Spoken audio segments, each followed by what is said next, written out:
Hey guys, welcome back to my channel, or welcome if you are new. My name is Jessica Nicole and I am a self-published author of YA fantasy romance novels, and in today's video we're going to be going through all the books I read in November, and I'm going to just be telling you guys what I thought about them. So without further ado, let's just get into this. I'm going to start with the first book I read in November, and I actually listened to this one on Audible. So I listened to 2 books on Audible, and I read 2 books. Okay, so this first book I started a couple of days into November. I didn't quite start reading on November 1st, and then I ran into problems a little bit later trying to finish things. I actually finished my last book like late last night at 11:47, like right before midnight, so it technically counts. It just barely cleared, but it's Blood Like Fate by Lizelle Samberry. I read Blood Like Magic in October, loved it, and this is just the second part of that duology. Basically, this duology follows a teenage witch named Voya. She has ancestral magic through her bloodline, and in order to claim that magic, she has to complete a task. Her task is to destroy her first love, so she sets out to find someone to fall in love with, all the while knowing she must kill them. And so many things ensue. It's a crazy mix of sci-fi and fantasy set in a not so distant future, and it just works. I think Lizelle Samberry does a great job of world building without making it feel daunting, without it getting boring, basically. And I love her characters. I love how her stories are very character driven. Yes, the plot is crazy and amazing, but this story, as these are the only 2 books I've ever read from her, but I love how she lets the characters drive the story. And I love this Blood Like Fate. I love both of the books, the duology, and I will definitely be reading those again. So, and I'm going to rank these. I would rate this 5 out of 5 stars, and I'm going to rank all 4 books when I'm done talking about them. Okay, second book I read was this Hercules, A Twisted Tale Disney book called Go the Distance. And the whole premise of this book is, at the end of the Hercules animated movie, where Hercules decides he doesn't want to be a Greek god, he'd rather live on Earth with Meg. Zeus is like, nope. And so Meg sets out to become a Greek goddess. We get a lot of Meg's backstory on Meg. I didn't enjoy this book when I read it. I think it's just because I'm just not the target audience, but I have read middle grade books not too long ago. I read Doll Bones by Holly Black in October, and I really enjoyed that book, so I don't know. There was just some things that I thought could have been left out, some things I thought could have been explained better, and yeah, I didn't enjoy it the first go around. Would I read it again? Probably. But yeah, I was a little disappointed with this one. So it's basically just her journey through a couple of trials to become a Greek god.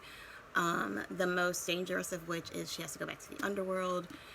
Hades is in the underworld. Her and Hades have beef because she outsmarted him, her and Hercules. She has to go rescue the woman that her ex-boyfriend left her for. So yeah, some things I did like. I liked how the characters seemed true to themselves in the movie, and I liked how emotional it got at points, the depth of it that there was at points. But there were a couple of things that started out at the beginning of the book, for instance, Zeus does something very questionable and it's brought to light, but we never talk about it again. The next page, it's over and we never talk about it again. So I don't understand why it was brought up if we weren't going to, follow that through. But yeah, that's my only complaint about this. And yeah, I was a little disappointed, not gonna lie. Okay, the next book I read is Cinderella is Dead. I did a whole reading vlog for this one. I loved this book. Basically, it's set in this kingdom where the story of Cinderella is law. Oh, and this is by Kaylin Byron, and this one is by Jen Kalanita. Sorry. Where the story of Cinderella is not just a story, it's law, and it's basically a code of how young women should live their lives if they want to be in proper service to the crown and an asset to their families. So basically these young girls are rounded up like cattle and brought to a ball for men to gawk at and paw at and decide that, you know, they want to take them as their wives. So their whole lives revolve around being chosen to be a wife, and it doesn't matter how your husband treats you, you're just supposed to take it, basically. Yeah, our main character Sophia is having none of that. She would rather marry her best friend Aaron instead of just some dude she doesn't know. But she's having a hard time convincing Aaron to go with her. She wants to run away from the kingdom, which is punishable by death. Sophia does end up running away. She hides out in Cinderella's tomb, and there she meets Constance, and Constance is actually like the descendant of Cinderella's wicked stepsister, who was actually not very wicked. So the two of them go on this epic adventure to kind of bring down the crown. I highlighted so many quotes in here because I love, once again, I love the world building in here, but I am such a Kaylin Byron fangirl now. Like, anything she writes I want to read. I already ordered her other 2 books, This Poison Heart and the sequel to that. And yeah, I love the world building, but I love the characters in here. I'm a very character driven reader and writer, so I love this. And I also love the quotes. She has some great quotes. Yeah, I highlighted so many of them, and I don't know, a lot of them just stuck with me.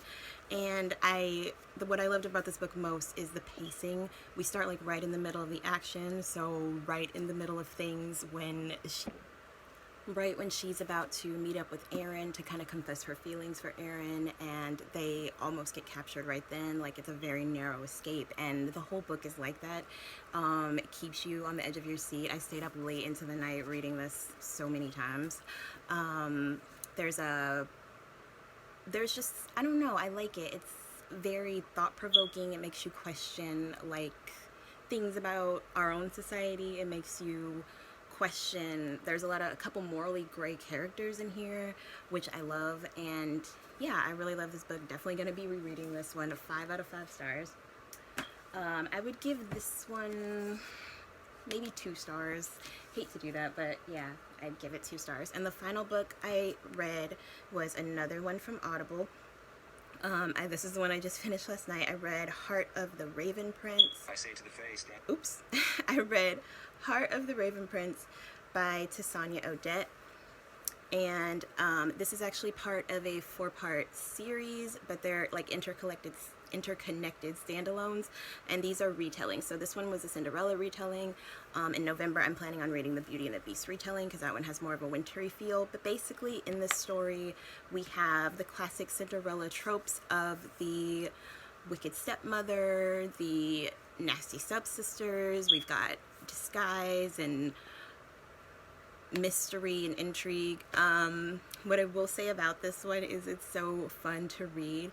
It's an Entangled with Fae novel. So the Raven Prince is actually an unseelie prince who can take the form of a raven. He's an emotional vampire, and our main character is a sylph, which is like a wind fae.